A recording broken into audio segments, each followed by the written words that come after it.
ನಮಸ್ತೆ ಎಲ್ರಿಗೂ. ಎಲ್ಲರೂ ಚೆನ್ನಾಗಿದ್ದೀರಾ ಅನ್ಕೋತೀನಿ. ಸವಿರುಚಿಯ ಆಟ ಚಾನಲ್ಗೆ ಸ್ವಾಗತ. ನನ್ನ ಚಾನಲ್ ಸಬ್ಸ್ಕ್ರೈಬ್ ಮಾಡ್ಕೊಂಬಿಡಿ. ಇವತ್ತು ನಾನು ಮಾಡ್ತಿರೋ ರೆಸಿಪಿ ಗೊತ್ತಾಯಿತು ಅನ್ಕೋತೀನಿ ಎಲ್ರಿಗೂ. ತುಂಬಾ ಪ್ರೋಟೀನ್ ಇರೋವಂಥ ದೋಸೆ ಮಾಡ್ತಾಯಿದ್ದೀನಿ. 2 ದೋಸೆ ತಿಂದ್ಬಿಟ್ರೆ ದಿನಕ್ಕೆ ನಮ್ಮ ಬಾಡಿಗೆ ಎಷ್ಟು ಪ್ರೋಟೀನ್ ಬೇಕೋ ಅಷ್ಟು ಪ್ರೋಟೀನು 2 ದೋಸೆನಲ್ಲಿರುತ್ತೆ. ಅಷ್ಟು ಚೆನ್ನಾಗಿದೆ ದೋಸೆ. ಬಾಯಿಗಿಟ್ರೆ ಕರಗೋಗುವಂಥ ದೋಸೆ ಮಾಡಿದ್ದೀನಿ ನಾನು. ತುಂಬ ಚೆನ್ನಾಗಿ ಬಂದಿದೆ. ನೀವು ಒಂದ್ಸಲ ಟ್ರೈ ಮಾಡಿ. ಅದು ಹೆಂಗೆ ಮಾಡೋದು ಅಂತ ನೋಡ್ಕೊಂಬಿಡೋಣ. ಅದಕ್ಕೂ ಮೊದಲು ನನ್ನ ಚಾನಲ್ ಸಬ್ಸ್ಕ್ರೈಬ್ ಮಾಡ್ಕೊಂಬಿಡಿ. ಮೊದಲಿಗೆ ನಾನು 1 ಪಾವಷ್ಟು ಅಕ್ಕಿ ತೊಗೊಂಡಿದ್ದೀನಿ.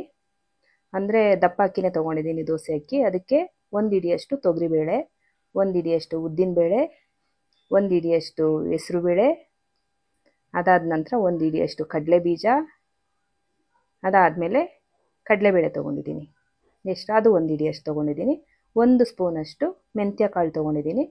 ಇದೆಲ್ಲದನ್ನು ಇವಾಗ ಒಂದು ಪಾತ್ರೆಗೆ ಹಾಕ್ಕೊಂಡು ಚೆನ್ನಾಗಿ ತೊಳೆದು ಒಂದು 6ರಿಂದ 7 ಗಂಟೆಗಳ ಕಾಲ ನೆನೆಸ್ಬಿಡ್ತೀನಿ.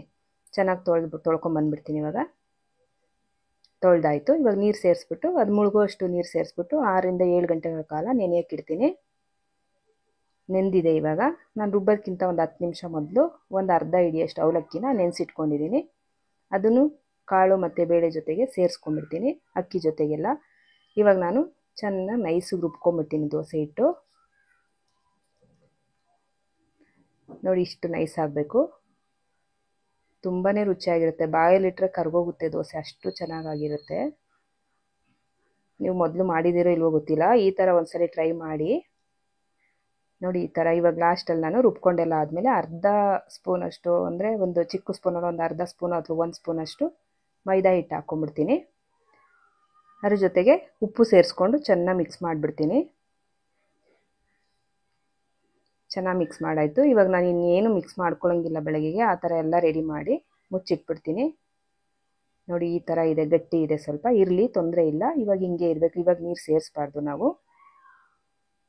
ಮುಚ್ಚಿಟ್ಬಿಡ್ತೀನಿ ನಾನು. ಒಂದು 8ರಿಂದ 9 ಗಂಟೆಗಳ ಕಾಲ ಮುಚ್ಚಿಟ್ಬಿಡ್ತೀನಿ. ಇವಾಗ ತೆಗೆದು ನೋಡಿದ್ರೆ 8 ಅವರ್ ಆದಮೇಲೆ ತೆಗೆದಿದ್ದೀನಿ. ನೋಡಿ ಯಾವ ಥರ ಉದುರು ಬಂದಿದೆ ಅಂತ. ಸೋಡಾ ಬಳಸಿಲ್ಲ. ಸೋಡಾ ಎಲ್ಲ ಏನೂ ಹಾಕೋಕ್ಕೆ ಹೋಗೋದು ಬೇಡ. ಹಂಗೆ ಕಾಳುಗಳೆಲ್ಲ ಹಾಕಿರ್ತೀವಲ್ಲ, ತುಂಬ ಚೆನ್ನಾಗಿ ಉದುರು ಬಂದಿರುತ್ತೆ. ನೋಡಿ, ಈ ಥರ ಬಂದಿದೆ. ನಾನು ಎಷ್ಟು ತೆಳ್ಳಗೆ ಬೇಕೋ ಅಷ್ಟು ನೀರು ಸೇರಿಸ್ಕೊಂಡು ಚೆನ್ನಾಗಿ ಮಿಕ್ಸ್ ಮಾಡ್ಕೋತೀನಿ. ನೋಡಿ, ದೋಸೆ ಹುಯ್ಯೋದಕ್ಕೆ ಎಷ್ಟು ಇದು ಬೇಕೋ ಆ ಥರ ಕಲಿಸ್ಕೊಂಡಿದ್ದೀನಿ ನಾನು ಬ್ಯಾಟರು. ಚೆನ್ನಾಗಾಗಿದೆ. ಇವಾಗ ನಾನು ಒಂದು ತವ ಬಿಸಿಗೆ ಇಟ್ಕೊಂಡ್ಬಿಟ್ಟು ದೋಸೆ ಹಾಕ್ಕೊಂಡ್ಬಿಡ್ತೀನಿ. ಸ್ಟವ್ ಹಚ್ಕೊಂಡು ತವ ಇಟ್ಕೊಂಡಿದ್ದೀನಿ. ತವ ಬಿಸಿ ಆದಮೇಲೆ ದೋಸೆ ಹಾಕ್ತಾಯಿದ್ದೀನಿ. ನಿಮಗೆ ದಪ್ಪ ದೋಸೆ ಬೇಕಂದ್ರೂ ಚೆನ್ನಾಗಿ ಬರುತ್ತೆ. ಇಲ್ಲಿ ದಪ್ಪ ದೋಸೆ, ಸೆಟ್ ದೋಸೆ ಥರ ಬೇಡ, ನನಗೆ ತೆಳ್ಳಗಿರಲಿ ಅಂದ್ರೂ ಮಾಡ್ಕೋಬೋದು. ಯಾವ ಥರನಾದರೂ ಮಾಡ್ಕೋಬೋದು. ಈ ಹಿಟ್ಟು ಎಲ್ಲದಕ್ಕೂ ಚೆನ್ನಾಗಿರುತ್ತೆ. ನೋಡಿ, ಈ ಥರ. ನಾನಿವಾಗ ಬೆಣ್ಣೆ ಇಲ್ಲ, ಅದರಿಂದ ತುಪ್ಪ ಹಾಕ್ಕೋತಾ ಇದ್ದೀನಿ. ತುಂಬ ಚೆನ್ನಾಗಿ ಬಂದಿದೆ ದೋಸೆ. ಬರೀ 3.5 ನಿಮಿಷದ ವೀಡಿಯೋ ಹಾಕಿದ್ದೀನಿ ನಾನು. ಬೇಗನೆ ಮಾಡ್ಕೊಂಬಿಡ್ಬೋದು ದೋಸೆ. ಜಾಸ್ತಿ ಇಂಗ್ರೀಡಿಯೆಂಟ್ಸು ಇಲ್ಲ, ಮತ್ತು ಆರೋಗ್ಯಕ್ಕೆ ಒಳ್ಳೆಯದು. ನೀವು ಒಂದ್ಸಲ ಟ್ರೈ ಮಾಡಿ. ವಿಡಿಯೋ ಇಷ್ಟ ಆದರೆ ಲೈಕ್ ಮಾಡಿ, ಶೇರ್ ಮಾಡಿ, ಕಮೆಂಟ್ ಮಾಡಿ. ನನ್ನ ಚಾನಲ್ ಸಬ್ಸ್ಕ್ರೈಬ್ ಮಾಡಿ. Thank you.